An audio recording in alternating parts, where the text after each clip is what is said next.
ભાગવા ગયો છું। સમાજ આગળ પ્રગતિની વાત કરવી હોય તો ત્રણ વસ્તુ હંમેશા આવીને ઊભી રહી જાય છે। એક સત્તા, એક સંપત્તિ અને એક શિક્ષણ।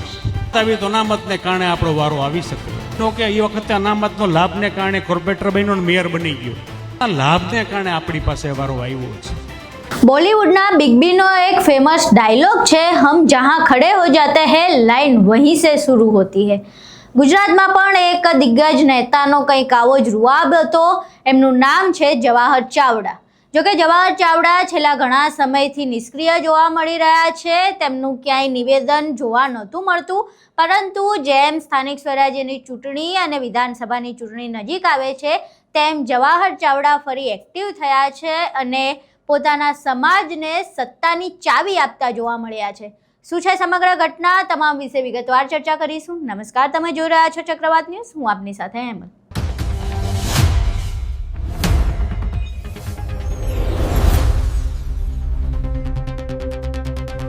જવાહર ચાવડા પાટણના એક કાર્યક્રમમાં હાજર રહ્યા હતા અને ત્યાં તેમણે સમાજને આગળ વધવા માટે વાત કરી હતી, જેમાં તેમણે ત્રણ પાસા જણાવ્યા હતા કે સમાજ કેવી રીતે આગળ વધે। તો એમાં ત્રણ પરિબળ હતા, સત્તા, પૈસા અને શિક્ષણ। જેમાં તેમણે અનામત વર્ગનો પણ એક મોટી વાત કરી હતી અને કહ્યું હતું કે જો આ ત્રણેય ના હોય તો અનામત વર્ગ જે હોય એ એક સારો એવો ફાયદો અપાવી શકે છે સત્તા મેળવવા માટે, બાકી પૈસા અને શિક્ષણથી તમે સત્તા મેળવી શકો છો। દલિત સમાજને જે અનામત મળે છે જૂનાગઢમાં, તેમાં તેની વિશે વાત કરી હતી તેમણે અને કહ્યું હતું કે અનામતના કારણે એ વ્યક્તિ મેયર સુધી પહોંચ્યા હતા। જોકે આ સમગ્ર ઘટનામાં સમાજને તેમણે સત્તાની ચાવી આપતા શું કહ્યું છે અને શું સમાજ એ સીડી પર ચડી શકે છે કે કેમ, એ ચાવીથી સત્તાનું તાળું ખોલી શકે છે કે કેમ, તે એક મોટો પ્રશ્ન છે। પરંતુ હાલ જવાહર ચાવડા શું કહી રહ્યા છે તે સાંભળીએ। જ્યારે વખતે આ સ્થિતિ આ જગ્યાની જોઈતી તે મને ગમી નહોતી એમ ને, જેને કારણે મેં કીધું તું ચૂંટણી પૂરી થઈ જાય, રિઝલ્ટ ગમે તે આવે પણ જે વહીવટ સંભાળે છે તે બધા આવજો, આપણે રસ્તો કંઈ કાઢશું। 6 વર્ષ જેવો 7 વર્ષ જેવો સમય થઈ ગયો પણ હવે લાગે છે કે એ વખત જોયેલું વિચાર, એ વખતનું સપનું આજે સાકાર થઈ રહ્યું છે।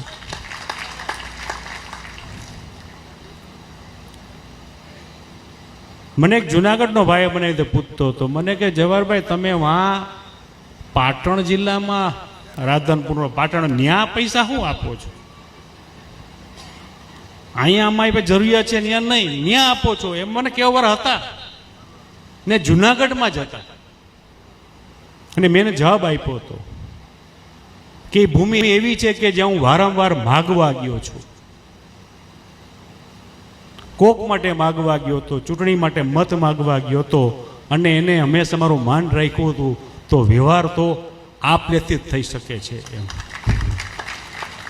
જ્યારે મેં કીધું મને આપ્યું હોય ને હું સામે ન આપું તો 9 ગુણો કહેવા હોય। અહીંયા સંસ્થા બને, સંસ્થા લાયકાતવાળી બને, તાકાતવાળી બને ને તે સપનું મારા પિતાશ્રી પિથલજી બાપાએ જોયું હતું, તે આજે પૂર્ણ થઈ રહ્યું છે। પૂર્ણ એટલે છેડે પહોંચી ગયા છે આપણે, થોડુંક બાકી રહી ગયું છે। પણ સમાજના વિકાસની જો વાત કરવી હોય, સમાજ આગળ પ્રગતિની વાત કરવી હોય તો ત્રણ વસ્તુ હંમેશા આવીને ઊભી રહી જાય છે। એક સત્તા, એક સંપત્તિ અને એક શિક્ષણ। આ ત્રણ વસ્તુની પ્રાપ્તિ કરવી ફરજિયાત છે આપણે। આ વિસ્તારની વાત કરવા બેસીએ તો આપણે ઓછા મત છે, તો આપણો વાત સરપંચમાં ક્યાંક વારો આવે, તાલુકા પંચાયતમાં આવે, ક્યાંક જિલ્લા પંચાયતમાં આપણો વારો આવે, ક્યાંક અનામત આવી તો અનામતને કારણે આપણો વારો આવી શકે। પણ થોડા સમય પહેલા જુનાગઢમાં એક દલિત સમાજ દ્વારા એક ફંક્શન થયું હતું ને ત્યાં હું આ જ વાત કરતો હતો। મેં એને કીધું કે તમારા સ્ટેજમાં બેઠેલો એક મેયર છે, તે મેયર એટલે બન્યો કે એ વખતે અનામતનો લાભને કારણે કોર્પોરેટર બન્યો ને મેયર બની ગયો, જિલ્લા પંચાયતમાં કોઈ આવી ગયું, કોઈક ધારાસભ્ય થઈ ગયું। આ તો અનામતના લાભને કારણે આપણી પાસે વારો આવ્યો છે। તમને બધા ધારાસભ્ય બનવું હોય તો તો બની શકતા નથી, કારણ કે મત ઘટે. તો મત વગર ધારાસભ્ય બનવું હોય તો શિક્ષણ લેવું પડે છે. જો તમે ક્લાસ 2 ઓફિસર બની જાઓ, મામલતદાર ટીડીઓ બની જાઓ, તો તે સત્તા તમારી પાસે આવી શકે છે. તમે ક્લાસ 1 અધિકારી બની જાઓ તો MP થી પણ મોટા બની શકો છો. IAS IPS બની જાઓ તો એનાથી મોટા બની શકો. ટૂંકમાં સત્તા પ્રાપ્તિ માટે પેલા મત, પેલા સંગઠન ને જો એ જગ્યાએ ન પહોંચાય એમ હોય તો શિક્ષણ દ્વારા સત્તા પ્રાપ્તિ થઈ શકે છે. એટલે શિક્ષણ જરૂરી છે. આપણી વસ્તી ઓછી છે, સંગઠન થોડું અઘરું પડે. આપણે અહમનો સ્વભાવ આપણો રહ્યો એટલે નકર ઓલો મોટો થાય પાછો. શિક્ષણ સૌથી મહત્વનું છે. પછી મેં બીજી વાત કહી હતી સંપત્તિની. પૈસા કમાવા પડે ને કમાવા માટે આપણે આપણો વિસ્તાર છોડવો પડે. હવે એ અઘરું છે. આપણે આપણું ગામ છોડવું, ટીંબો છોડવો, અમે એને ટીંબો કહી તો છોડવો અઘરો છે. પણ પૈસાવાળું બનવું હોય તો તમને તમારું ગામ છોડવું જ પડશે. મારો બાપ પૈસાવાળો એટલે બન્યો હતો કે એને પોતાનું ગામ છોડ્યું હતું. ને ફક્ત મારો બાપ નહીં, ધીરુ અંબાણી પણ એનું ગામ પોતાનું મૂક્યું, એમાં જ પૈસાવાળો બન્યો હતો. તમને પૈસાવાળું બનવું હોય તો તમને તમારું ગામ, તમારી જગ્યા છોડીને બહાર જવું જરૂરી છે, જ્યાં યોગ્ય લાગે. પછી પાટણમાં જાય કે મહેસાણામાં જાય, અમદાવાદમાં જાય, બરોડા, સુરત, જ્યાં જાય ત્યાં. પણ એકમાં આપણા ઘરમાં એક માણસ બહાર રહેવો ફરજિયાત છે, તો જ આપણો વિકાસ થઈ શકશે. ત્રીજી વાત મેં શિક્ષણની કહી હતી. શિક્ષણ જો આપણી પાસે હશે તો સત્તા અને સંપત્તિ બંનેનો સારો ઉપયોગ કરી શકશું. શિક્ષણ હશે તો સત્તા ક્યાંય હદ સુધી ઉપયોગ કરવો, ક્યાં કરવો, કોના માટે કરવો, તે શિક્ષણમાં આવી જાય છે. અને પૈસા અને સંપત્તિ પ્રાપ્ત થઈ ગયા પછી શિક્ષણ જો યોગ્ય હશે તો એનો ઉપયોગ ક્યાં કરવો, સ્કૂલમાં આપવો કે દારૂના પીઠામાં આપવું, એ શિક્ષણ દ્વારા જ મળી શકે છે. એટલે શિક્ષણ ફરજિયાત છે. આજે આપણી સંસ્થા ઊભી થઈ ગઈ છે, ફક્ત ઊભી કરવી નહીં, એને ચલાવવી એનાથી અઘરી છે. એટલે તમે એમાં ધ્યાન રાખવું પડશે, કાળજી રાખવી ચલાવવા માટે. ચલાવજો, જ્યાં જરૂર પડે ત્યાં કહેજો, અમે તમારા માટે છીએ. આ જિલ્લામાં અત્યારે 2 જગ્યાએ આપણી જગ્યા સ્થાન થઈ ગયું છે. જિલ્લા મથક ઉપર આપણે પાટણમાં સંસ્થા થઈ ગઈ છે, આપણે અહીંયા થઈ ગઈ છે. ટૂંકમાં શિક્ષણ બાબતની આપણી જરૂરિયાતો અત્યારે પૂરતી સીમિત થઈ ગઈ છે. એમાં કંઈ ઘટતું નથી લાગતું. તો હું માનું છું સાતલપુરમાં ક્યાંક આપણે કાંઈ ઘટે છે. એવી એક જગ્યા સાતલપુરમાં જો આપણી પાસે હોય, જ્યાં અમે સમાજવાડી તરીકે, શિક્ષણ સંસ્થા નહીં, પણ આપણે 5, 25, 200, 500 માણસ ભેગા થવા હોય, તમે અમને બોલાવ્યા હોય, તમને જાવું ક્યાં એવી જગ્યા સાતલપુરમાં ઘટે છે. તમે એમાં કંઈક આગળ વધો ને જ્યાં ઘટે ત્યાં કહેજો પાછું. જે નવું કામ સોંપતો જાવ જોઈએ, શાંતિ બેહવા નથી. આ થઈ ગયું હાઈ સર, આપણું આ છાત્રાલયનું કામ પૂરું થઈ જાય, દીકરાની પછીનું કામ એ છે. હવે ગઈમું નહીં, આમ તો બધા ઢીલા પડી ગયા. હવે પાછો આ માલ કાઢવો એમ.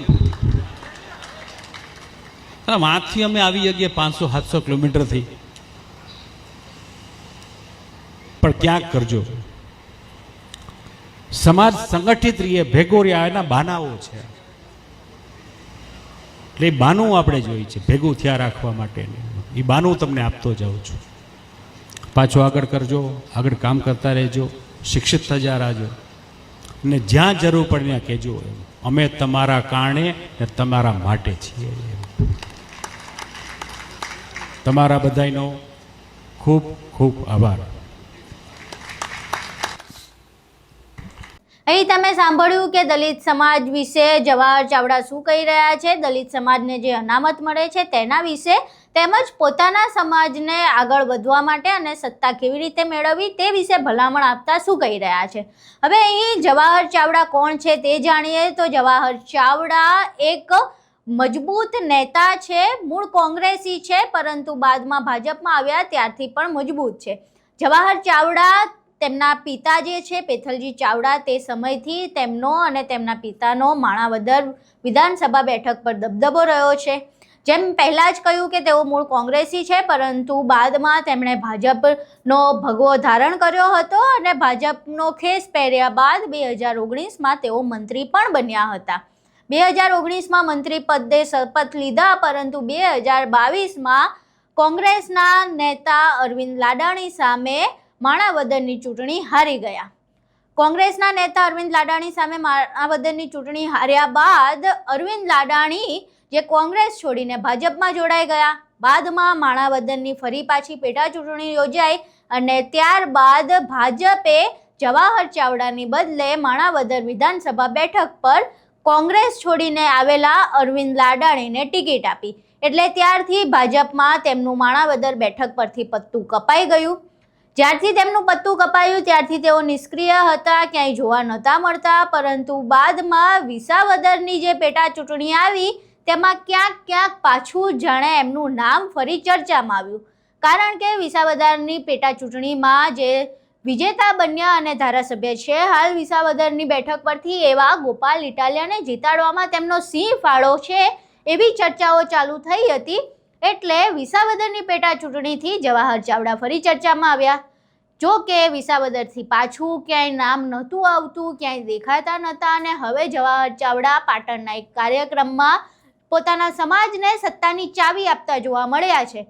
વિધાનસભાની ચૂંટણી નજીક આવી રહી છે, હાલ સ્થાનિક સ્વરાજ્યની ચૂંટણીનો માહોલ જામ્યો છે, ત્યારે જવાહર ચાવડા સમાજને સત્તાની ચાવી આપી રહ્યા છે. ત્યારે જોવું રહ્યું કે જવાહર ચાવડા સમાજને તો સત્તાની ચાવી આપી રહ્યા છે, પરંતુ તેઓ પાછા સત્તા પર ક્યારે પાછા વળે છે અને એમને સત્તા મેળવવા માટે હજુ કેટલા પાસા રમવા પડે છે.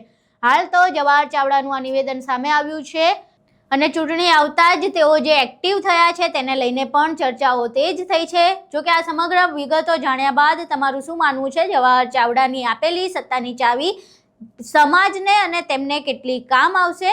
વિડીયો તમે આખો જોયો, તમામ વિગતો જાણી તમારું શું માનવું છે? જવાહર ચાવડાએ જે કહ્યું તે કેટલું યોગ્ય છે ને જવાહર ચાવડા ફરી પાછા એ દબદબાવાળા મોડમાં અને સત્તા પાછી હાંસલ કરતા ક્યારે જોવા મળશે?